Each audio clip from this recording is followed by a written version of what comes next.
Sir வணக்கம். வணக்கம் Gabriel. So இப்போ ஒரு டிபேட் போச்சு இல்லையா, சில வாரங்களுக்கு முன்னாடி 3 முனை போட்டியா 4 முனை போட்டியா அப்படின்ற டிபேட்லாம் போச்சு. அப்புறம் 4 முனை போட்டின்ற மாதிரிலாம் இப்போ பேச ஆரம்பிக்கிறாங்க. இப்போ என்னன்னா, எலெக்ஷன் கிட்ட நெருங்க எல்லா சைட்லயுமே அக்ரெசிவா கேம்பெயின் பண்றாங்க.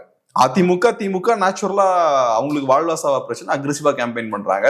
விஜய் அவர்கள் ஃபர்ஸ்ட் ஸ்லோவா இருந்தாரு, இப்ப அவருமே சில விஷயங்கள் பண்ண ஆரம்பிக்கிறாரு. ஒரு ப்ரொட்டஸ்டுக்கு அவரே வந்தாரு. அதுக்கப்புறமும் டிவிக்காரங்க சில ஆக்டிவிட்டீஸ்ல ஈடுபடுறாங்க. என்டிகே தொடர்ச்சியா அவங்க எல்லா இஷ்யூஸுமே கையில் எடுத்துட்டு இருக்காங்க. ஸோ இப்போ என்னோட கேள்வி என்னன்னா, போட்டி அதிகமா இருக்கு. இப்ப களத்துல எல்லாருமே டஃபா ஃபைட் பண்ணிட்டு இருக்காங்க, போட்டி அதிகமா இருக்கு. இது தேர்ட் கார்னர் ஃபோர்த் கார்னர் இருக்காங்கல்ல, என்டிகே டிவிக்கு இருக்குல்ல, அவங்களுக்கு இது எப்படி இருக்குன்னு நினைக்கிறீங்க? இன்ஃபேக்ட் நான் இன்னும் கொஞ்சம் கிளியரா கேட்கணும்னா, 3வது இடம் யாருக்குன்னு நினைக்கிறீங்க? இப்போ இது நீங்க சொன்ன மாதிரி திமுக அதிமுகவுக்கு மட்டும் இது முக்கியமான தேர்தல் இல்லை. இந்த 4 முனைக்குமே இது ரொம்ப முக்கியமான தேர்தல். சீமான் அவர்களுடைய அரசியல் பார்த்தீங்கன்னாக்கா எப்படிப்பட்டதுங்கிறது நமக்கு தெரியும். தனிச்சை களம் காண்றது, தீவிர தமிழ் தேசியம், யாரு கூடயும் கொள்கை சமரசம் கிடையாதுங்கிற அவர் தனித்து நின்னே களமாடணும்னு இருக்காரு. அவருடைய கம்பல்ஷன் இன்னைக்கு வரைக்கும் அவருடைய வெற்றியை நம்ம பார்க்கறது என்னன்னா 1, 3, 6, 8ன்னு தொடர்ந்து ஏறிட்டே இன்னைக்கு 2024 அங்கீகரிக்கப்பட்ட கட்சியா மாறிட்டார். சீமானுக்கு இருக்கக்கூடிய இன்னைக்கு பெரிய சவால் என்னன்னா, இப்ப வாங்கினதையும் மீறி 12, 15ங்கிற லெவலுக்கு அவர் அந்த ஓட் பேங்கை தூக்கணும். அவருடைய கேம் அதுதான். இன்னைக்கு இருக்கக்கூடிய லெவல்ல போக போக என்ன இந்த 8 மாசத்துல நடக்க போகுதுன்னு நமக்கு தெரியாது. இன்னைக்கு இருக்கக்கூடிய சூழ்நிலையில சீமானுக்கு சீமானோ விஜயோ தனிப்பட்ட முறையில் நின்று ஆட்சி அமைக்க முடியுமானா வாய்ப்பு இன்னைக்கு தேதியில கிடையாது. அப்ப சீமான் அவங்களுக்கும் நாம் தமிழர் கட்சிக்கு என்னன்னா, இந்த ஓட் பேங்கை அவங்க புஷ் பண்ணி கொடுக்கணும். இப்ப இந்த 4 கார்னர் கான்டெஸ்ட்லயும் சீமான் 8 ஏற்கனவே வாங்கின சதவீதத்துக்கு மேல தாண்டி பயணிக்கிறாருன்னா, is going to be the super star in Tamil Nadu politics. எந்த இடத்துல இனிமேல் அவர் அசைக்கவே முடியாத ஒரு பெரும் சக்தியா உருவெடுப்பார். விஜய் கிட்ட வரும்போது என்னன்னா, இன்னைக்கு விஜய்க்கு பின்னாடி இருக்கிறவங்க எல்லாருமே இன்னைக்கு விஜய் தனித்தே நின்று ஜெயிச்சு கட்சியை ஆட்சி அமைச்சிருவாருங்கிற அளவுக்கு ரொம்ப அதீத ஒரு நம்பிக்கையில இருக்காங்க. பட் இருந்தாலும் அங்க இருக்கக்கூடிய அரசியல் அனுபவம் இருக்கிறவங்களுக்கு, ஒரு கள அரசியல் இருந்தவங்களுக்கு, அதை பத்தி புரிஞ்சவங்களுக்கு அந்த மாதிரி நிலைமை இப்ப இல்லைங்கிறது அவங்களுக்கு நல்லாவே புரியும். அப்போ அந்த மாதிரி ஆட்கள் அவங்களுக்கு என்னன்னா, எந்த அளவுக்கு பர்சன்டேஜை நம்ம அதிகமா வாங்க போறோம். ஏன்னா இன்னைக்கு இப்ப உதாரணத்துக்கு சீமான் அவர்கள் பாத்தீங்கன்னா 4 தேர்தல் ஆச்சு, பொது தேர்தல் ஆச்சு, ரெகக்னிஷன் வாங்குறதுக்கு 3 தேர்தல் ஆச்சு. இப்ப இவங்களுக்கு பாத்தீங்கன்னாக்கா இந்த ஃபர்ஸ்ட் எலெக்ஷன்லேயே அவங்க வாங்கிடுவாங்கிறது தான் என்னுடைய கணிப்பு. ஏன்னா நம்மளே ஏற்கனவே பேசியிருக்கோம், ஒரு 10 to 15% வாக்கு கிடைக்கிறதுக்கு விஜய்க்கு சாத்தியக்கூறுகள் அதிகமாகவே இருக்கு இன்னைக்கு தேதியில. அப்ப அந்த நம்பரை அவங்க தாண்டி எந்த அளவுக்கு சீட் கன்வர்ஷன் ஆகுதுங்கிறது நமக்கு தெரியல இந்த 2 பார்ட்டிக்குமே. பட் ஓட் கெயின் பண்ண வேண்டியது அவங்களுடைய பெரிய கம்பல்ஷன் இருக்கு. என்ன காரணம்னு கேட்டீங்கன்னா, விஜய் இன்னைக்கு இப்ப பல பேர் பேசுறது கூட என்னன்னா, ஒரு கூட்டணிக்கு போலாங்கிறவங்க கூட இல்லைங்க, அவங்க அன்ப்ரூவ்டு ஓட் பேங்க் எவ்வளவு வச்சிருக்காங்கன்னு தெரியாது, யாரு போறது எங்க இருங்கிறது அந்த ஒரு இது இருக்கு. இப்ப விஜய் ஒரு 15% பக்கமா வாங்கிட்டாரு அப்படின்னாக்கா, அடுத்த 2031 he will become a predominant force.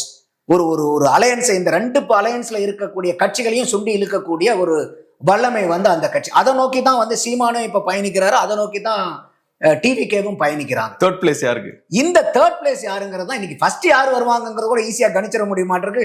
Third place வரக்கூடியது யாருங்கிறது தான் இன்னைக்கு டஃபா இருக்கு. பட் இன்னைக்கு இருக்கக்கூடிய சூழ்நிலையில 2 பேர்த்துக்குமே அது ஈக்குவல் ஃபைட்டா தான் இருக்கும்னு நான் பாக்குறேன். சீமான் அவர்களுக்காகட்டும், ஏன்னா இன்னைக்கு சீமான் அவர்கள் இப்ப சமீபமா எடுக்கக்கூடிய போராட்டங்கள் எல்லாம் கொஞ்சம் வித்தியாசமான போராட்டங்களா இருக்கு.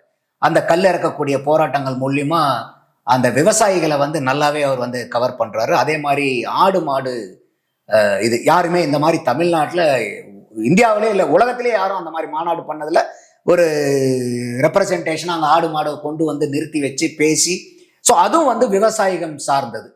அப்போ அந்த விவசாயிகளினுடைய ஓட் பேங்க் சீமானுக்கு அந்த அளவுக்கு பெருசா இல்லை. அவரு விவசாயி தான் சின்னமா இருக்கு, விவசாயத்தை பத்தி தான் தற்சார்பு பொருளாதாரம், அது விவசாயிகளுக்கு எவ்வளவு முக்கியத்துவம் கொடுப்பான்னு என்னதான் பேசினாலும் விவசாயிகளுடைய ஓட் பேங்க் பெருசா சீமானுக்கு. எதை வச்சு அப்படி சொல்றீங்க? அவங்களுக்கு அந்த டெல்டா ரீஜன்ல கிடைக்கக்கூடிய வாக்கு ஒன்றும் பெரிய அளவுக்கு இல்லை. அப்ப அந்த டெல்டா ரீஜன் தான் இன்னைக்கு நமக்கு ஒரு granary of south India and தமிழ்நாடுன்னே சொல்லலாம். அந்த ஏரியால அவங்களுக்கு கிடைச்சிருக்கக்கூடிய வாய்ப்பு அந்த அளவுக்கு பெருசா இல்லை. அப்போ இந்த இது வைக்கிறாரு. அதே மாதிரி பஞ்சமி நில மீட்புன்னு சொல்லிட்டு அதுக்கு போராடுறாங்க. அதே மாதிரி இப்ப அந்த தமிழ் முன்னோடிகள், இப்ப இவர் நம்மளுடைய எம் சி ராஜா அவர்கள், ரெட்டைமலை சீனிவாசன், அதே மாதிரி அயோத்திதாச பண்டிதர், இது வரைக்கும் தனித்தனியா மேடையில பேசிட்டு இருந்தீங்க. இப்ப அந்த 3 பேர்த்துக்கும் வந்து ஒரு சிறப்பு கூட்டமாட்ட கூட்டி இருந்தாங்க. ஆனா எனக்கு இன்னுமே அதை வந்து ஒரு பெரிய லெவல்ல பண்ணியிருக்கணுங்கிறது என்னுடைய ஆசை. ஏன்னா அந்த அளவுக்கு வந்து பெரிய ஆளுமைகள் அவங்களுடைய இது வந்து ஒரு பெரும் முனைப்பு அவங்க எடுத்திருக்காங்க. ஏன்னா இன்னைக்கு இருக்கக்கூடிய இளைஞர்களுக்கு இந்த ஆளுமைகளை பத்தி பெரிய அளவுக்கு தெரியாது. இன்னைக்கு திருக்குறள்லாம் இன்னைக்கு ஏட்டுக்கு வந்து நம்ம அதை படிக்கிறோம்னா அதுக்கு ஒரு முக்கியமான காரணம் அயோத்திதாச பண்டிதருங்கிறது பல பேர்த்துக்கு நமக்கு தெரியாது. அப்ப அந்த மாதிரி ஒரு விஷயங்கள் எல்லாம் கொண்டு வந்து இன்னைக்கு இருக்கக்கூடிய இளைய சமுதாயத்துக்கு வந்து அவங்க கடத்தும் போது என்ன ஆகும்னா அந்த இளைஞர்களுக்கு வந்து சீமான் மேலேயும் பார்வை வந்து பெரிய அளவுக்கு திரும்பும். அதே மாதிரி விஜய் வரும்போது இன்னைக்கு விஜய்க்கு வந்து ஒரு பெரிய பக்கபலமா இருக்கிறது அதே இளைஞர்கள் தான். அந்த ஃபர்ஸ்ட் டைம் ஓட்டர்ஸ் அண்ட் அந்த ஒரு 18 வயசுல இருந்து ஒரு 25-30 வயசுக்குள்ளார இருக்கக்கூடிய கூட்டம் வந்து பெருங்கூட்டம் வந்து அவரை வந்து ஃபாலோ பண்றாங்க. அப்ப இந்த 2 பேர்த்துக்கும் வந்து பாத்தீங்கன்னா ஒரு நல்ல ஒரு ஈக்குவல் ஃபைட்டா இருக்கிற மாதிரி தான் நான் பாக்குறேன். இப்ப இவர் வந்துருவாரு அவரு வந்துருவாருன்னு சொன்னா அது வந்து நம்ம ஒரு எந்த அடிப்படையில் நம்ம சொல்றதுன்னு தெரியல. அப்படியே நீங்க வந்து கம்பல் பண்ணி இல்ல நீங்க சொல்லி ஆகணும் நந்தகுமார் அப்படின்னு சொன்னீங்கன்னா வெறும் ஸ்டாட்டிஸ்டிக்கல் அடிப்படையில் பார்க்கும்போது வெறும் நம்பர்ஸ் அடிப்படையில் பார்க்கும்போது விஜய்க்கு ஒரு எட்ஜ் இருக்கிறதா நான் பாக்குறேன். ஃபர்ஸ்ட் சேஃபா ப்ளே பண்ணீங்க, 2 பேரும் டஃப் ஃபைட்டா இருக்கும்னு, அப்புறம் விஜய் பக்கம் போயிட்டீங்க. இப்போ நான் சொல்றேன் விஜய்க்கு ஒரு எட்ஜ் இருக்கிறதா நான் பாக்குறேன். என்ன காரணம்னு கேட்டீங்கன்னாக்கா அந்த எட்ஜ் வந்து அவருக்கு எப்படி வந்து யூட்டிலைஸ் பண்ணிக்கிறாராங்கிறது தான் கொஸ்டின். நான் ஏன் அதை கொஞ்சம் ஜோவியலா சொல்றேன்னா டேஞ்சரஸான ஒரு அசம்ஷன் இது. நீங்க ஒரு குரூப்பை டச் பண்ணீங்கன்னா இன்னொரு குரூப் கோவப்படுவாங்க. சோ அந்த ரிஸ்க் எடுத்து தான் நீங்க பேசுறீங்க. சரி, நம்ம வந்து ஒரு விமர்சனம்னு வைக்கும்போது எனக்கு வந்து எது வந்து என்னுடைய பார்வைக்கு என்னுடைய அறிவுக்கு என்னுடைய சிந்தனைக்கு வந்து படுதோ இது நான் சரி தப்புன்னு நான் பேசல. நான் தானே சொல்றேன் அரித்தமெட்டிக்ல பார்க்கும்போது இன்னைக்கு இருக்கக்கூடிய அந்த கட்டமைப்புகளை பார்க்கும்போது, ஏன்னா இன்னைக்கு வந்து விஜய்க்கு வந்து ஏன் அந்த எட்ஜ் வரும்னு சொல்றான், அவங்க அந்த கட்டமைப்பு அமைக்கிறதுல ரொம்ப துரிதமா போய்கிட்டு இருக்காங்க, ரொம்ப ஃபாஸ்டா ஒர்க் பண்றாங்க. அதாவது நான் கூட ஃபர்ஸ்ட் அந்த 1 year வந்து தேவர் சோ லேசினே சொல்லலாம், ரொம்ப அப்படியே ரொம்ப அசால்ட்டா லெத்தார்ஜிக்கா இருந்தாங்க. பட் இப்போ இந்த கடந்த ஒரு 4-5 மாசத்துல பார்க்கும்போது அவங்களுடைய ஃபங்க்ஷனிங் வந்து பாத்தீங்கன்னா பயங்கர துரிதமா இருக்கு. அது வந்து ஒரு பெரிய 75 ஆண்டு கால திமுகவே வந்து ஓரளவுக்கு பெரிய அளவுக்கு அசைச்சு பார்த்துருக்கு. சில சர்வேஸ் எல்லாம் கூட முதல்ல நான் 10 to 15 சொல்லும் போது கூட நிறைய பேர் வந்து கிரிட்டிசைஸ் பண்ணாங்க. இப்போ வந்து பாத்தீங்கன்னா வரக்கூடிய சர்வேஸ் எல்லாம் பார்க்கும்போது நம்மளுடைய அசஸ்மெண்ட்டும் எடுக்கக்கூடிய சர்வேஸும் கரெக்டா வர்ற மாதிரி தெரியுது. பட் அதுக்காக வந்து உடனே நான் கரெக்டாக நான் சொல்ல வரல. இப்போ இன்னைக்கு விஜய் அவர்கள் வந்து இனிமேல் இருக்கு பாத்தீங்களா அந்த 8-10 மாசம் இதுல எப்படி ஸ்கோர் பண்ண போறாருங்கிறது முக்கியம். கட்சியா வந்து அவங்க வந்து அந்த கட்டமைப்பை வந்து ஏற்படுத்திக்கிட்டு இருக்காங்க. அந்த கட்டமைப்புல வந்து நாம் தமிழர் கட்சி இன்னும் துரிதமா போகணுங்கிறது என்னுடைய பார்வை. பண்ணிட்டு இருக்காங்க. பட் இன்னும் வந்து வெளிப்படையா துரிதமா தெரிகிற அளவுக்கு பெரிய அளவுக்கு வந்து அவங்க இன்னும் பண்ணணும். இந்த செப்டம்பர்ல இருந்து டிசம்பர் வரைக்கும் விஜய் அவர்களுடைய சுற்றுப்பயணம், மக்கள் சந்திப்பு, நிர்வாகிகள் சந்திப்பு, பொதுமக்களுடைய மேடை இதெல்லாம் ஏற போறாருன்றாங்க.